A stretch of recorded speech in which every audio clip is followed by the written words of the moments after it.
சமீப காலங்களில் அரசியல் சட்டையர் பண்ணுற படங்கள்ன்றது கொஞ்சம் குறைஞ்சி திடீர்னு காணாமல் போகிற ஒரு விஷயமா தான் இருந்தது. இந்த சமயத்தில் இப்போ லைனப்பா ஜெயம் ரவியினுடைய படத்தை நம்மளால் பார்க்க முடியுது.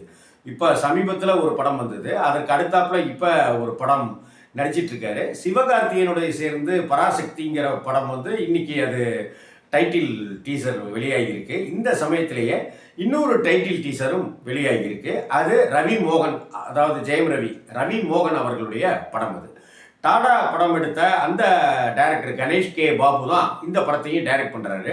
இந்த படம் ஒரு அரசியல் சம்மந்தப்பட்ட படம் அப்படிங்கிறத இந்த படத்தினுடைய டைட்டில் டீசர் காட்சிகளே நமக்கு காமிச்சு கொடுத்துருது. ஒரு பெரிய பிரம்மாண்டமான சட்டசபை எப்படி இருக்கோ, எந்தெந்த கலரில் இருக்கோ அதே போலயே சட்டசபையை உருவாக்கியிருக்காங்க. அந்த சட்டசபையில் முதல்வராக நாசர் இருக்கார், எதிர்கட்சி தலைவராக எடப்பாடி பழனிசாமின்ற கே.எஸ். ரவிக்குமார் இருக்கார்.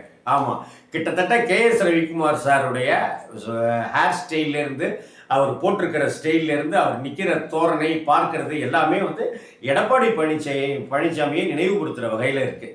அதே போல் என்னுடைய இவருக்கு பெயரை கேட்குறாரு, அந்த பழைய பேரை தெரிஞ்சுக்கணும்னு ஏன் அப்படி கிளறாருன்னு தெரில அப்படின்னு சொல்ல, அங்கே முதல்வர் இப்போது பேசுவார்னு சொல்லி சபாநாயகர் அறிவிக்க, முதல்வர் எல்லா பெயரும் ஒரு வரலாற்று முக்கிய ஒரு விஷயம். அதை மாற்றவே முடியாது. பெயர் தான் பெரிய அடையாளமே. சென்னை மாகாணம் தமிழ்நாடுன்னு ஆனதுக்கும் ஒரு காரணம் இருக்குது. அந்த தமிழ்நாடை தமிழகம்னு மாற்றுறதுக்கும் ஒரு காரணம் இருக்குது. அப்படி முனையறதுக்கும் ஒரு காரணம் இருக்குன்னு சொல்கிற அந்த ஸ்டைல் எல்லாமே ஒரு கவர்னரை காமிக்கிற மாதிரியும் ஒரு ஃபீல் ஆகுது.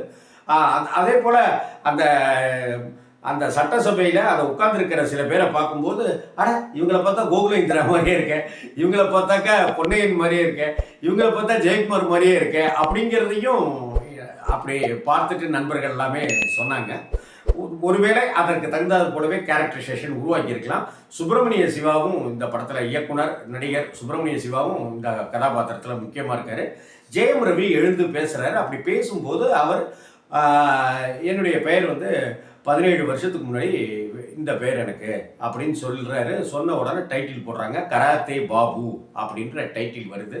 இது கராத்தே தியாகராஜனா, இவரா கராத்தே வெற்றிவேல்னு ஒருத்தர் இருந்தாரே அப்படிங்கிற பல பேரையெல்லாம் இது நமக்கு நினைவுபடுத்துகிற ஒரு விஷயமா இருக்குது. ஆனால் இந்த படத்தில் எல்லா சுவாரஸ்யம் என்னன்னாக்கா, எல்லாருக்குமே மாண்புமிகு அப்படின்னு தயாரிப்பாளர் பேர், மாண்புமிகு அப்படின்னு சாம் சிஎஸ்ன்னு நினைக்கிறேன் அவர் பேர், மாண்புமிகு அப்படின்னு கணேஷ் கே பாபு, மாண்புமிகு ரவி மோகன், மாண்புமிகு கே.எஸ். ரவிக்குமார்னு டைட்டில் போட்டிருக்கிற விதமும் ஒரு முழுக்க அரசியல் சட்டையர் படம் இது அப்படிங்கிறது மட்டும் தெளிவாக தெரியுது. இந்த காட்சிக்கான டீசருக்கான காட்சியே அவ்வளவு பிரம்மாண்டமாக பிரமிக்கத்தக்க வகையில் இருந்துச்சு.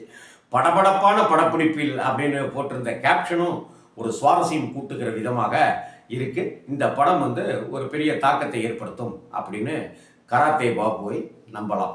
அதே போல தான் இந்த பக்கம் கராத்தே பாபு ஒரு பக்கம் இருக்க, அந்த பக்கம் விஜய் ஆண்டனியினுடைய சக்தி திருமகன் தெலுங்கில் பராசக்தி, இந்த பக்கம் சுதா கொங்கரா எஸ்கே சிவகார்த்திகேயன் அவர்களுடைய இணைப்பில் வரப்போகிற பராசக்தியினுடைய டைட்டில் டீசர் அப்படின்னு அதுவும் ஒரு பக்கம்.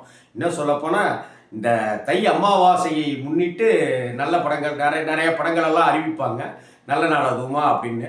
அப்படி வகையில் மன துயரங்களோடையும் வலிகளோடையும் பெயினோடையும் இருந்த ரவி மோகன் அவர்களுக்கு இது ஒரு நல்ல காலம் பிறந்துருச்சுங்கிற மாதிரி தான் ஃபீல் பண்ணுறேன் நான். ஏன்னாக்கா இன்றைக்கி ரெண்டு படத்துலையுமே ரவி மோகன் இருக்கார். ஒன்று சிவகார்த்திகேயன் படத்துலேயும் ரவி மோகன் இருக்கார் பராசக்தியில், இன்னொன்று கராத்தே பாபு திரைப்படத்தில் ஹீரோவே அவர் தான் ரவி மோகன். ஸோ அவருக்கு இனி வரக்கூடிய காலங்கள் நல்ல காலமாக அமையும் அப்படின்னு வாழ்த்துவோம், பிரார்த்தனை செய்வோம். வணக்கம்.